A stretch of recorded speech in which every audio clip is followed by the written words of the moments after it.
Welcome back dears. അപ്പം നമ്മൾ കഴിഞ്ഞൊരു വ്ലോഗിലിട്ട വെയിറ്റ് ലോസ് ചാലഞ്ചിന്റെ ബാക്കിയാണ് 2 days വെയിറ്റ് ലോസ് ചാലഞ്ച് ആണ്. ഡീറ്റെയിൽസും കാര്യങ്ങളൊക്കെ ഞാൻ ആ വീഡിയോയിൽ നന്നായി പറഞ്ഞു തന്നിട്ടുണ്ട്, അതുകൊണ്ട് ഞാൻ വീണ്ടും ബോറടിപ്പിക്കുന്നില്ല. ഇന്ന് 2 ദിവസത്തെ ഫുഡും കാര്യങ്ങളൊക്കെ ഇട്ടാണ് ഞാൻ വന്നിരിക്കുന്നത്. അതല്ലാതെ കുറച്ച് കാര്യങ്ങൾ ഞാൻ ആദ്യം നമ്മുടെ ഫുഡിന്റെ ഡീറ്റെയിൽസ് ഒക്കെ കാണിച്ചിട്ട് പറഞ്ഞുതരാം. രാവിലെ ഒരു 7:30 8 o'clock ആകുമ്പോൾ ഒരു ചായയിലൂടെയാണ് എൻ്റെ ഡേ സ്റ്റാർട്ട് ചെയ്യുന്നത്. അതിന് മുന്നേ പ്ലെയിൻ 1-2 ഗ്ലാസ് വെള്ളം കുടിച്ചിട്ടാണ് ചായ എടുക്കുന്നത് കേട്ടോ. വിത്തൗട്ട് ഷുഗർ ആണ്. കഴിഞ്ഞ ബ്ലോഗിൽ എന്നോട് ചോദിച്ചിട്ടുണ്ടായിരുന്നു ചായയിൽ മധുരം ഇടുമെന്ന്. മധുരം ഇടത്തില്ല കേട്ടോ, മിൽക്ക് ടീ. പിന്നെ ഒരു 9:10 9:30 10 o'clock ആകുമ്പോൾ ബ്രേക്ക്ഫാസ്റ്റ് എടുക്കും. അത് ഉപ്മാവ്, നമ്മുടെ റവ കൊണ്ടുള്ള ഉപ്മാവ് ഞാൻ ഇന്ന് എടുക്കുന്നത്. കുറച്ച് ഉഴുന്നുപരിപ്പും കപ്പലണ്ടിയൊക്കെ ഇട്ടിട്ട് മഞ്ഞപ്പൊടി മുളക് പൊടിയൊക്കെ ഇട്ട് കുറച്ച് സിമ്പിൾ ആയിട്ടൊരു സ്പൈസി ഉപ്മ. ഒരു 11-11:30 ആകുമ്പോൾ 2 ഡേറ്റ്സ് കഴിക്കാം. നമുക്ക് നാച്ചുറൽ ഷുഗറും കിട്ടും, അയണും കിട്ടും, മുടിക്കും സ്കിന്നിനും ഒക്കെ ഒത്തിരി നല്ലതാ. പിന്നെ ലഞ്ച് ഞാൻ ഇന്ന് കഴിക്കുന്നത് നമ്മുടെ മധുരക്കിഴങ്ങ്, കപ്പക്കിഴങ്ങ് എന്നൊക്കെ പറയുന്ന സ്വീറ്റ് പൊട്ടറ്റോ. അത് ഞാൻ സ്റ്റീം ചെയ്തെടുത്തതാ, വിത്ത് സ്കിൻ, കുറച്ച് ഉപ്പൊക്കെ ഇട്ടിട്ടുള്ളത്. അതിൻ്റെ കൂടെ ഞാൻ നമ്മുടെ തേങ്ങാ ചട്നി, കോക്കനട്ട് ചട്നിയും മുളക്, പച്ചമുളക്, ഗ്രീൻ ചില്ലി ഒന്ന് ഉടച്ച് ഉപ്പും വെളിച്ചെണ്ണയും കൂടെ ഒഴിച്ചതും 2 ബോയിൽഡ് എഗും. ഇതൊരു 2 o'clock അടുപ്പിച്ച് 1:32. പിന്നെ ഒരു 3-3:30 ആകുമ്പോൾ ഇത് ബേർ ആപ്പിൾ എന്ന് പറയും. നമ്മുടെ ഗ്രീൻ ആപ്പിളിനെ പോലൊരു ടേസ്റ്റ് ആണ് ഇത്. ചൈനീസ് ആപ്പിൾ, ചൈനീസ് ഡേറ്റ്സോ അങ്ങനെയൊക്കെ പറയുന്ന ഒരു സംഭവമാണിത്.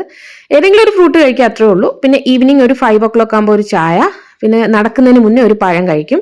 ഡിന്നറായിട്ട് ഞാൻ പനീർ ബുർജിയാണ്, കാരണം ഇന്ന് ഞാൻ വേറെ കാർബൊന്നും കഴിച്ചില്ല. ഉച്ചയ്ക്ക് ചോറല്ലല്ലോ കഴിച്ചേ.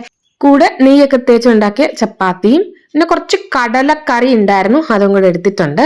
അപ്പോൾ ഇതാണ് നമ്മുടെ ഡിന്നർ. ഒരു 3 ചപ്പാത്തി എടുത്തിട്ടുണ്ട്, കാരണം ഉച്ചയ്ക്ക് ഞാൻ ചോറോ വേറൊന്നും കഴിച്ചിട്ടില്ലല്ലോ. കാർബ് നമുക്ക് ചെല്ലാത്തതുകൊണ്ട് ഞാൻ കുറച്ച് ഹെവി ആയിട്ട് ഡിന്നർ കഴിക്കുക. ഞാൻ ഇടയ്ക്കൊന്ന് ചെറുതായിട്ടൊന്ന് നടക്കുക കേട്ടോ, ഒരു 10-15 മിനിറ്റ്. അതിനുശേഷമാണ് ഡിന്നർ കഴിക്കുന്നത്. പിന്നെ ഇതിനിടയ്ക്ക് ഞാൻ യോഗ ചെയ്യുന്നുണ്ട്. ഞാൻ ലാസ്റ്റ് ഇതിനെക്കുറിച്ചുള്ള ഒരു വ്ലോഗിൽ പറഞ്ഞിട്ടുണ്ടായിരുന്നു, ബ്രഹ്മരി പ്രണായാമ എന്ന് പറഞ്ഞൊരു യോഗ ലിങ്ക് യൂട്യൂബിലുണ്ടെങ്കിൽ അത് ചെയ്യുന്നത് നല്ലതായിരിക്കും, മനസ്സിന് സ്ട്രെസ്സൊക്കെ മാറും. Next day, second day same as usual, tea കൊണ്ട് സ്റ്റാർട്ട് ചെയ്തു. ബ്രേക്ക്ഫാസ്റ്റ് നമ്മൾ കഴിക്കുന്നത് ഓംലെറ്റാ. അത് സിമ്പിളായിട്ട് ഉള്ളിയും പച്ചമുളകും ഉപ്പും കൂടെ ഇട്ടിട്ട് അടിച്ച് നമ്മുടെ ഓംലെറ്റ് ആണ്. അതൊരു 9:30 10 ഒക്കെ ആകുമ്പോൾ കഴിക്കും. മുട്ട എന്ന് പറയുന്ന ഒത്തിരി നല്ലൊരു സംഭവം കേട്ടോ, നല്ലൊരു മീലാണെന്ന് തന്നെ പറയാം. അത് ഡെയിലി നമ്മൾ എടുക്കാൻ നോക്കുന്നത് ഒത്തിരി നമുക്ക് നല്ലതാണ്. പിന്നെ ഞാൻ ഇന്ന് ഫ്രൂട്ടായിട്ട് ഒരു 11-11:30 കഴിക്കുന്ന കസ്റ്റേർഡ് ആപ്പിൾ, നമ്മുടെ ആത്തിക്ക ബ്ലാത്തിക്ക എന്നൊക്കെ പറയുന്ന സംഭവം കേട്ടോ. പിന്നെ ഉച്ചയ്ക്ക് ലഞ്ചിന് ഞാൻ ചോറാണ് ഇന്ന് കഴിക്കുന്നത്. ഇത്രയും ചോറ് എടുത്തിട്ടുണ്ട്. പിന്നെ ക്യാബേജും കടലപ്പരിപ്പും കൂടെ ചേർന്ന് ഒരു ഉപ്പേരി പോലെ, വറുത്തൊക്കെ ഇട്ട ഉപ്പേരിയാണ്. പിന്നെ ഞാൻ കുറച്ച് അവിയൽ ഉണ്ടാക്കി വെച്ചിട്ടുണ്ട്. അവിയലിൽ എൻ്റെ കയ്യിലുള്ള പച്ചക്കറികളെല്ലാം കൂടെ ചേർത്ത് തേങ്ങ അരച്ച് ലാസ്റ്റ് കുറച്ച് പച്ച വെളിച്ചെണ്ണയും കൂടെ തൂവി ഉണ്ടാക്കിയ അവിയലാണ്. ഇത് ഒരു ബൗള് ഞാൻ എടുക്കുന്നുണ്ട്. ഇതും നമ്മുടെ ക്യാബേജിന്റെ ഒരു സൈഡ് ഡിഷ്. നമുക്ക് പച്ചക്കറി ആവശ്യത്തിന് തരും. പിന്നെ ഒരു ബൗള് തൈരും കഴിക്കുന്നുണ്ട്. ഇതാണ് നമ്മുടെ ഒരു 2 o'clock ആകുമ്പോൾ ലഞ്ച് കഴിയും. പിന്നെ ഈവനിങ് ആസ് യൂഷ്വൽ 5 o'clock ആകുമ്പോൾ വിത്തൗട്ട് ഷുഗർ ആണ്, ഒരു മിൽക്ക് ടീ. അത് എനിക്ക് മസ്റ്റാട്ടോ, ചായ ഇല്ലാതെ എനിക്ക് പറ്റത്തില്ല. ദിവസം 2 ചായ മസ്റ്റായിട്ട് ഞാൻ കുടിക്കും. വൈകുന്നേരം ചെറുതായിട്ടൊന്ന് നടക്കാൻ പോകുന്നതിന് മുന്നേ ഒരു പഴം. അത് ഇവിടെ ഈ മഞ്ഞപ്പഴേ കിട്ടത്തുള്ളൂ, അപ്പോൾ ഇതാണ്ട് കഴിച്ചിട്ട് പോകുന്നത്. നമ്മുടെ നാട്ടിലൊക്കെ കുഞ്ഞു കുഞ്ഞു പഴങ്ങൾ കിട്ടുമ്പോൾ അത് കഴിക്കാം. പിന്നെ ഡിന്നറിന് ഞാൻ ഇന്നൊരു സൂപ്പാട്ടോ, ചിക്കൻ കാല് കൊണ്ടിട്ടുള്ളൊരു സിമ്പിൾ സൂപ്പാണ്. ഞാൻ വേറെ കാർബൊന്നും കഴിക്കുന്നില്ല. ഉച്ചയ്ക്ക് ചോറ് കഴിച്ചല്ലേ, ഇതായിരുന്നു കേട്ടോ. അപ്പോൾ ഈ ഒരു രീതിയിൽ നമ്മുടെ ഫുഡ് ക്രമീകരിക്കുകയാണെങ്കിൽ തീർച്ചയായിട്ടും നമുക്ക് വെയിറ്റ് മാനേജ് ചെയ്യാൻ പറ്റും. ഇത് ഉറപ്പാണ്. ഇത് എൻ്റെ അനുഭവത്തിൽ നിന്ന് ഞാൻ പറയാണ്. പിന്നെ സ്ട്രെസ് ഒന്നും ആവശ്യമില്ല. നമുക്ക് കഴിക്കുമ്പോൾ ഉള്ള ആ ഒരു ഗിൽറ്റി ഫീലിങ്ങോ ഒന്നും വേണ്ട. ഇതൊക്കെ ഹെൽത്തി ആയിട്ടുള്ള ഐറ്റംസ് തന്നെയാണ്. നമുക്ക് ഒരിക്കലും ഒരു ബുദ്ധിമുട്ട് നമ്മുടെ ബോഡിക്ക് വരുത്തത്തില്ല. നമ്മൾ കുറച്ച് കാര്യങ്ങൾ മനസ്സിൽ വെക്കേണ്ടതെന്ന് വെച്ചാൽ, ഒന്നാമത്തെ കാര്യം നന്നായി വെള്ളം കുടിക്കുക. വെള്ളം കുടിക്കുക എന്ന് വെച്ചാൽ ഞാൻ പറഞ്ഞു തരുന്ന ഒരു കണക്ക് എന്ന് വെച്ചാൽ, നമുക്ക് 20 കിലോയ്ക്ക് 1 ലിറ്റർ വെള്ളം, അതാണ് അതിൻ്റെ കണക്ക്. 60 കിലോ ഉള്ള ഒരാളാണെങ്കിൽ 3 ലിറ്റർ വെള്ളം മസ്റ്റായിട്ട് കുടിച്ചിരിക്കണം. ഇതാണ് വെള്ളത്തിൻ്റെ ഒരു കണക്ക് എന്ന് പറയുന്നത്. ഒരു യോഗയുടെ കാര്യം കഴിഞ്ഞ വ്ലോഗിൽ പറഞ്ഞിരുന്നു. ഭ്രമരി പ്രാണായാമം എന്നൊരു യൂട്യൂബിൽ നോക്കി, ഞാനൊരു യോഗയുടെ എക്സ്പേർട്ട് ഒന്നുമല്ല, ഞാനും യൂട്യൂബ് നോക്കി ചെയ്തതാണ്. എനിക്ക് ഒരുപാട് സ്ട്രെസ് മാനേജ് ചെയ്യാൻ ഒക്കെ പറ്റുന്നുണ്ടായിരുന്നു ആ യോഗം കൊണ്ട്. നമുക്ക് ഇഷ്ടമുള്ള ഏതെങ്കിലും ടൈമിൽ അത് ചെയ്താൽ മതി. പിന്നെ രണ്ടാമത്തെ കാര്യം എന്ന് വെച്ചാൽ, ചെറിയ രീതിയിലൊന്ന് നടക്കാൻ ശ്രമിക്കുക. നമുക്കുള്ള സ്ഥലത്ത് ചെറുതായിട്ടൊന്ന് നടക്കാൻ നോക്കുക. ഒരുപാടൊന്നും നടക്കണ്ട, ഒരു 10 മിനിറ്റ് ജസ്റ്റ് ഒന്ന് നടന്നു കഴിഞ്ഞാൽ തന്നെ നമുക്ക് ബോഡിക്ക് ഒരു എന്താ പറയുക, ഒരു ആക്ടിവിറ്റി ആകും കേട്ടോ. അല്ലാതെ നമ്മൾ ജിമ്മിൽ പോകുക, വലിയ രീതിയിൽ ഓടെ ചാടുക ഒന്നും ചെയ്യണ്ട.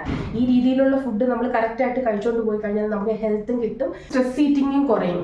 നമ്മളെ ആവശ്യത്തിനെല്ലാം ഞാൻ ഈ കാണിച്ചതിനകത്ത് കഴിക്കുന്നുണ്ട്. അപ്പോൾ സ്ട്രെസ് ഈറ്റിംഗ് എന്ന് പറഞ്ഞാൽ ചിലർക്ക് അറിയാൻ പറ്റും. സ്ട്രെസ് വരുന്നവർ ഭക്ഷണം ഒരുപാട് കഴിക്കാനുള്ളൊരു ടെൻഡൻസി വരും. അത് ചിലർക്കത് കറക്റ്റ് അറിയാൻ പറ്റും, ചിലർക്കത് അറിയത്തില്ല. അങ്ങനെ ഒരു സംഭവമുണ്ട്, സ്ട്രെസ് ഈറ്റിംഗ് ഒരു സംഭവമുണ്ട്. ആവശ്യമില്ലാതെ കഴിച്ചുകൊണ്ടിരിക്കുക. അപ്പം നമ്മൾ ഈ രീതിയിലുള്ള ഫുഡ് ഹാബിറ്റ് നമ്മൾ നമ്മൾ നമ്മുടെ ഡെയിലി റൂട്ടീനിലാക്കുകയാണെങ്കിൽ നമുക്ക് ആ സ്ട്രെസ് ഈറ്റിംഗ് അവോയ്ഡ് ചെയ്യാൻ തീർച്ചയായിട്ടും പറ്റും. സ്ട്രെസ് ഈറ്റിംഗ് ആണ് കൂടുതലും നമുക്ക് ഒബിസിറ്റിയിലൊക്കെ പോകുന്നത്. ആവശ്യമില്ലാത്ത കാര്യങ്ങൾ അത് ഇതും ഇങ്ങനെ കഴിച്ചുകൊണ്ടേ ഇരിക്കുക, എന്നാൽ കറക്റ്റായിട്ടുള്ള ഒന്നും നമുക്ക് കിട്ടത്തില്ല. അപ്പം ഞാൻ ഈ പറയുന്ന രീതിയിലുള്ള ഈ ഒരു ഡയറ്റ് നിങ്ങൾ കഴിച്ചു പോവുകയാണെങ്കിൽ തീർച്ചയായിട്ടും നമുക്ക് എല്ലാ രീതിയിലും നമ്മുടെ ബോഡിയെ മാനേജ് ചെയ്യാൻ നമുക്ക് പറ്റും. കാർബ് ഒരിക്കലും അവോയ്ഡ് ചെയ്യരുത്. പിന്നെ നമ്മൾ കാർബ് കഴിച്ച് ശീലിച്ചവരാണെങ്കിൽ ഒരിക്കലും കാർബ് അവോയ്ഡ് ചെയ്യാൻ നോക്കരുത്. അത് തീർച്ചയായിട്ടും വേറെ ഹെൽത്ത് ഇഷ്യൂസിന് അത് വഴി വെക്കത്തേ ഉള്ളൂ. കാരണം പ്രോട്ടീൻ്റെ ഇതിൻ്റെയൊക്കെ അബ്സോർപ്ഷൻ കാർബ് വളരെ അത്യാവശ്യമാണ്. ഒരുപാട് കഴിക്കണം എന്നല്ല, നമ്മളൊക്കെ കാർബ് കഴിച്ച് ശീലിച്ച് വന്നവരാണ്. അപ്പം അല്ലാത്തവരുണ്ടെങ്കിൽ ഓക്കെ, അവർക്ക് കുഴപ്പമില്ലായിരിക്കും. പക്ഷെ നമ്മൾ തീർച്ചയായിട്ടും ചോറും ഇഡ്ഡലി ദോശ ഇതൊക്കെ കാർബായിരുന്നു. അപ്പം അതൊന്നും നമ്മുടെ ഡയറ്റിൽ ഇൻക്ലൂഡ് ചെയ്യുന്നുണ്ട് ഒരു കുഴപ്പമില്ല. കാരണം നമ്മൾ എന്താണോ കഴിച്ച് ശീലിച്ചത് അതല്ലേ നമ്മൾ കഴിക്കുന്നുള്ളൂ. അതിൻ്റെ നമ്മൾ ക്വാണ്ടിറ്റി ഒന്ന് മാനേജ് ചെയ്ത് നമ്മുടേതായ ഒരു ഹെൽത്ത് നോക്കി നമ്മൾ കഴിക്കുകയാണെങ്കിൽ തീർച്ചയായിട്ടും നമ്മുടെ വെയിറ്റ് മാനേജ് ചെയ്യാൻ പറ്റും. ഇല്ലെങ്കിൽ നമ്മൾ നമ്മുടെ മുടിയും സ്കിന്നും പല്ലും എല്ലും എല്ലാത്തിനും സ്ട്രെസ് കൊടുക്കുകയാണ്. അപ്പോൾ അതൊക്കെ നല്ലതായിട്ട് വരണമെന്നുണ്ടെങ്കിൽ തീർച്ചയായിട്ടും നമുക്കിതെല്ലാം കൂടെയുള്ള ഒരു ബാലൻസ്ഡ് ഡയറ്റാണ് വേണ്ടത്.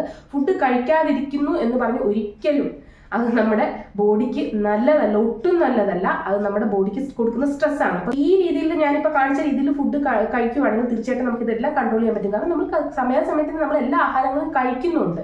ഫ്രൂട്ട്സിന് ഫ്രൂട്ട്സ്, ഡേറ്റ്സിന് ഡേറ്റ്സ്, ശർക്കര, മധുരം എന്ന് പറഞ്ഞാൽ ശർക്കര ഒരുപാട് കഴിക്കാതിരുന്നാൽ മതി.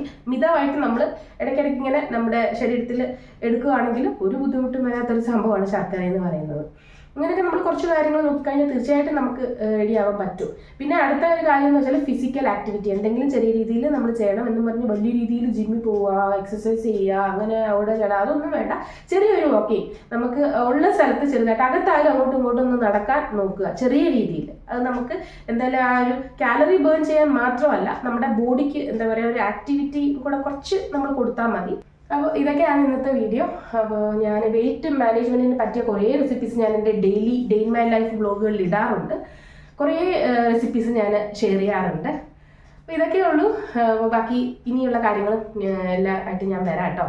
ഇന്നത്തെ വീഡിയോ വെച്ച് വന്നപ്പോഴാണ് മറ്റൊരു നല്ല വീഡിയോ ആയിട്ട് കാണുന്നത് വരെ എല്ലാവർക്കും thank you so much. Bye bye dears.